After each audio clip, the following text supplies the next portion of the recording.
Hello, Peter here, your Pinoy accountant. So in this video, I will show you kung paano nyo ba i-compute and i-file ang inyong fourth quarter na percentage tax return.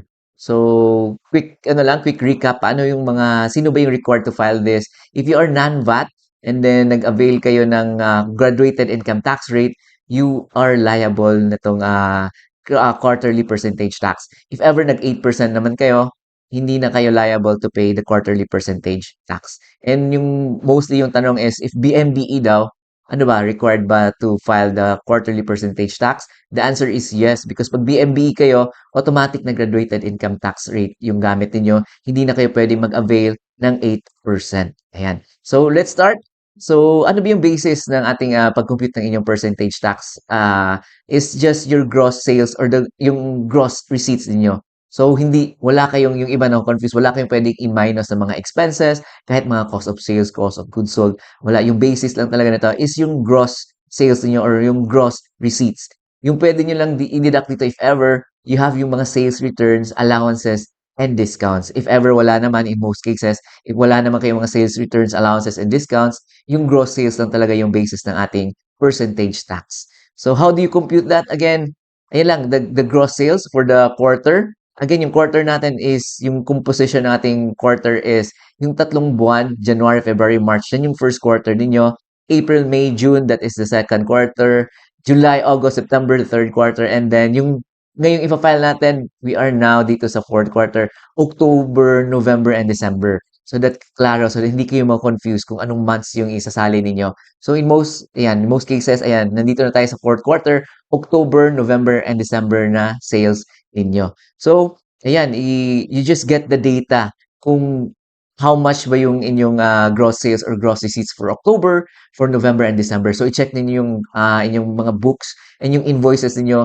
Dapat naman kasi nagmamatch yung kung magkano yung na-issue nyo na invoice, yun yung sales ninyo, and magkano yung na-record nyo sa books ninyo, yun yung sales din ninyo. So, if ever naman na tama yung pag-recording ninyo, dapat equal talaga yon. Nagmamatch yung ating mga sales.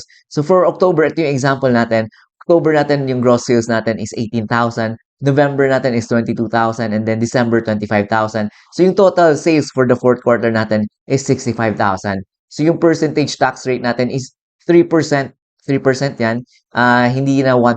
Naging 1% lang yan noong pandemic time but binalik na yan sa 3%.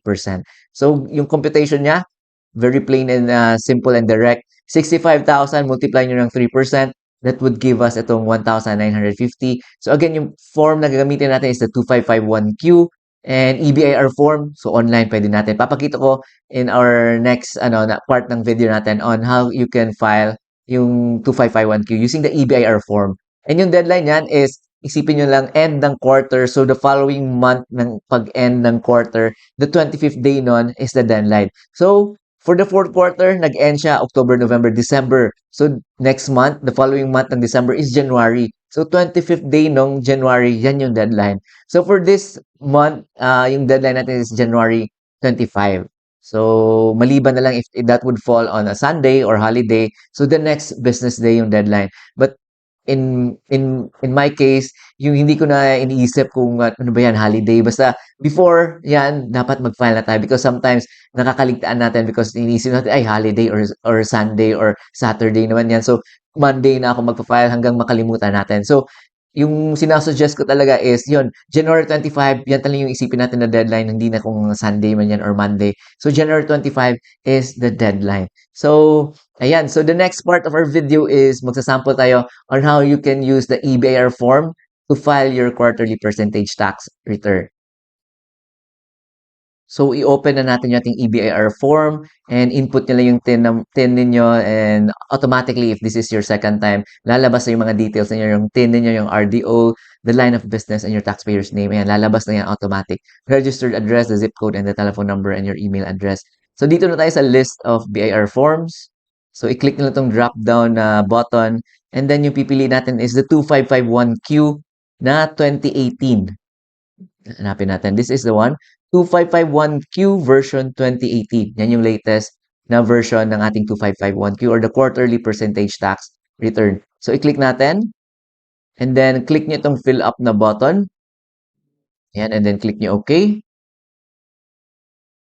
So, ayan, nakapag-load na siya. So, again, this is the 2551Q. I mean, for the quarterly percentage tax return. So, number one for the year, this is calendar.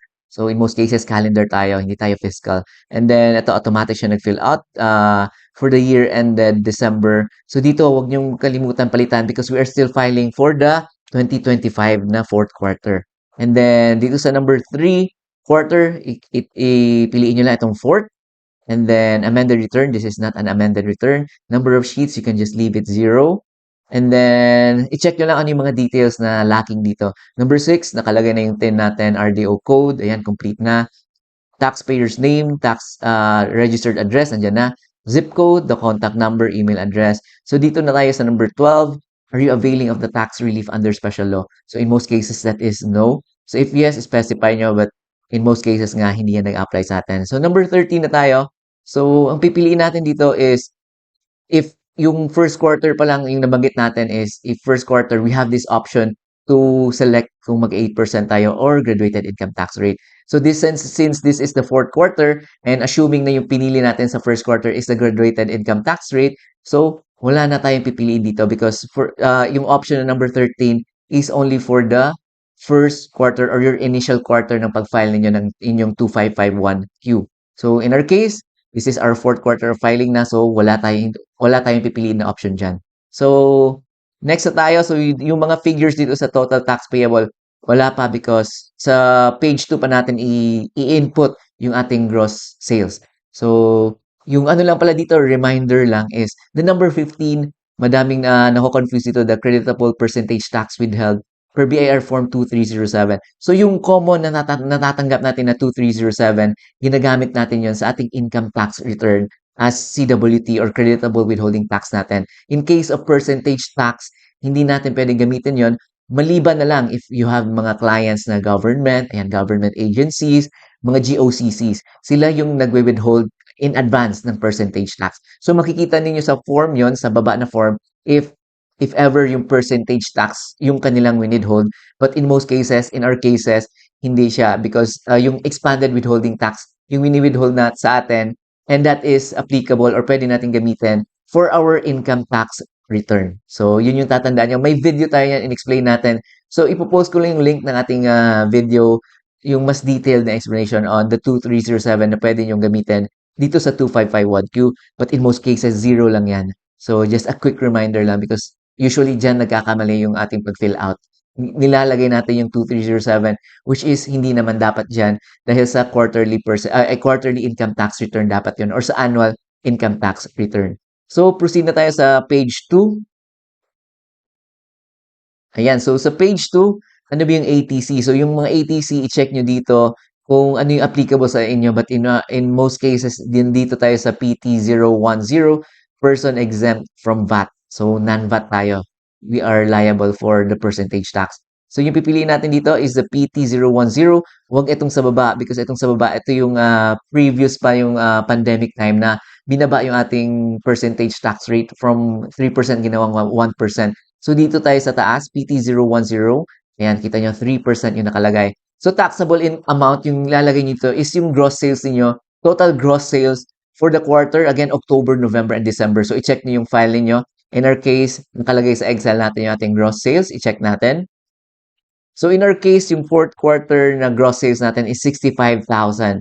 So, ayan. So, yung ano natin, ina-expect na percentage tax amount is 1,950.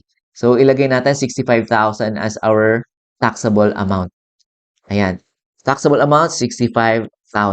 So, 3%, ayan, kinumpute niya 1,950.